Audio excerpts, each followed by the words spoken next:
Hey guys, this is Rahul, and in today's video we're going to talk about the recent non-ISI helmet ban. Now I'd like to say this is an AGV GT Veloce. It doesn't look like a race helmet, but it actually gets elements from Valentino Rossi's AGV Pista GP. So this is kind of like the smaller brother to the Pista and the Corsa, and why I'm talking about all that is this is like a very expensive helmet. It's around 40,000 rupees in India. It's got carbon fiber in it, and it doesn't look like that because it has been painted in a different colorway, which is what I like. But today's topic is that helmets, super safe helmets like these, are going to be banned by the Indian government, and obviously motorcycle enthusiasts all over India are currently furious right now.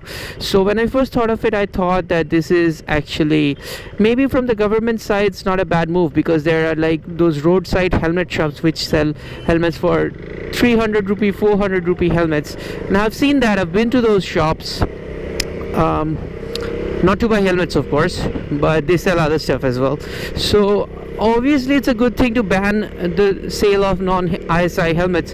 The government did not possibly consider that there are people who buy these helmets, because obviously you go out today on the street, how many people do you find who are riding on a helmet which is around 5,000 rupee mark? Maximum people wear helmets which are like 1,000 to 1,500 rupee mark, and some people even wear the non-certified helmet, especially if you go to village areas where the laws aren't so strict. If you move out of city limits, you'd know what I mean. A lot of people ride without helmets because the police doesn't necessarily find them there, and the people who do buy helmets, they buy the cheapest possible variant, and it is a good move to stop all of that. What they should have done, however, is that they should have also accepted internationally acceptable standards like .ECE and all of that. And because if the governments really considerate about our safety, then they should not ban the safest things. Like it's like saying we want all cars to be safe, so we are banning Volvo and BMW and stuff like that. We all Indian cars. It doesn't make any sense, I know. But that is exactly what government is doing. Now when I initially thought about it, I thought, yeah, because if an AGV helmet has to sell in United States, even though AGV is kind of like certified to be ECE 2205 in the European market, I've bought one from USA, so I know the USA ones come with DOT approval, and the European market comes with ECE. Helmet standards are copied, but I think they are a primitive version.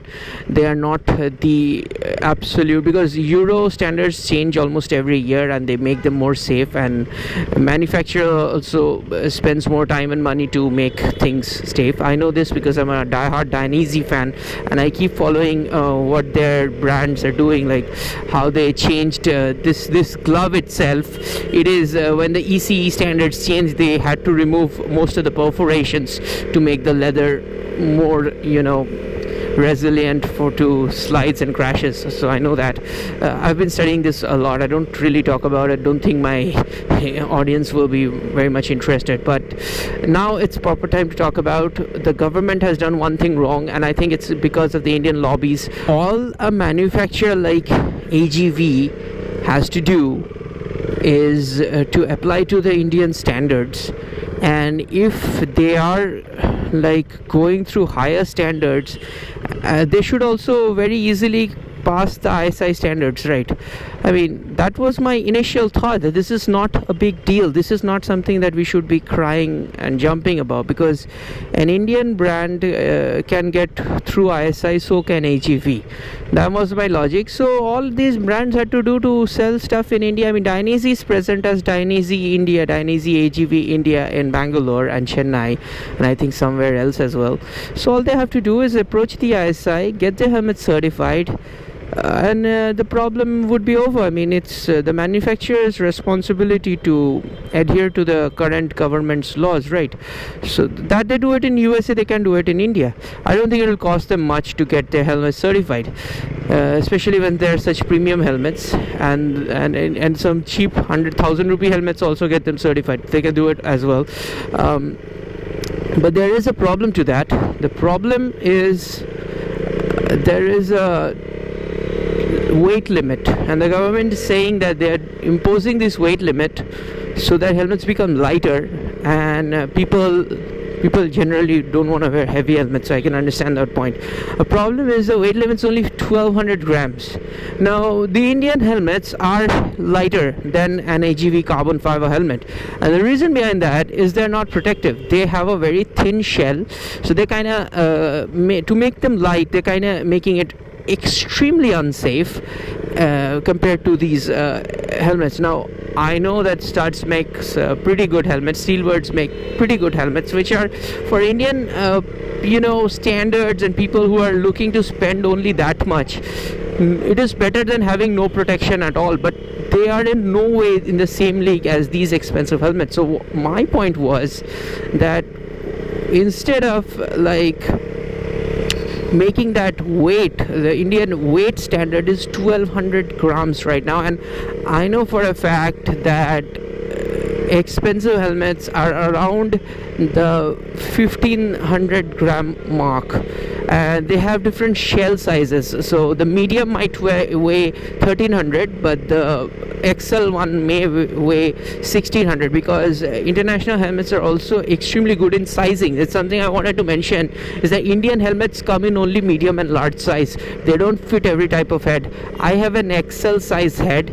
I've never been able to get a proper fit from an Indian helmet, and there is head shape as well. International helmets come in round oval, intermediate oval, and long oval shape, which means they're more customizable according to your head shape. So you can buy the helmet which comes in your head shape and size, and that is why the fit is better. Their chin padding, the chin curtains, all of those extra things you get, and I've crashed in them. I know what it feels like. You don't wake up with a headache. They kind of save you from even that, and for higher capacity, high speed crashes or stuff like that.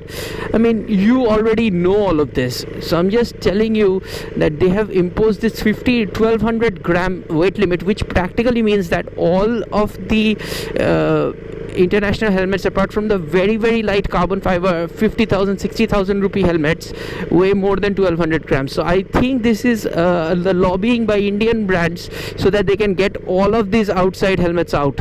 So if you have listened to such a long commentary about helmets, probably you are interested in the discussion. So I thank you, but don't go away right now, because I want you to sign this petition that I've started on change.org. I mean, you could just go there and sign it, and you could share it with your friends. I know your biker buddies. It's not a promotion for me. You don't even have to mention my name if you don't want to. And it's on change.org. I'll write this petition up when I get home, but before I upload it, I will upload the petition first. So what that will do is it will petition to the ISI standards to also accept ECER 2205 and all of that, DOT, SNEL, these ratings acceptable to India. And if the ISI feels that they will not do so, I will also ask them to remove the weight limit, so that it's okay, right? If somebody wants to wear a heavier helmet, what is your problem? That's my question to the ISI. A tree fell on top of my head, okay, and it protected me. I'm sure that the Indian helmet wouldn't have done that. So thanks for watching, and do hit the subscribe button. Hit the bell icon right next to it, otherwise you'll never see another video from me. That's YouTube these days. Thanks for watching, and I'll see you very very soon. This is Rahul. Goodbye.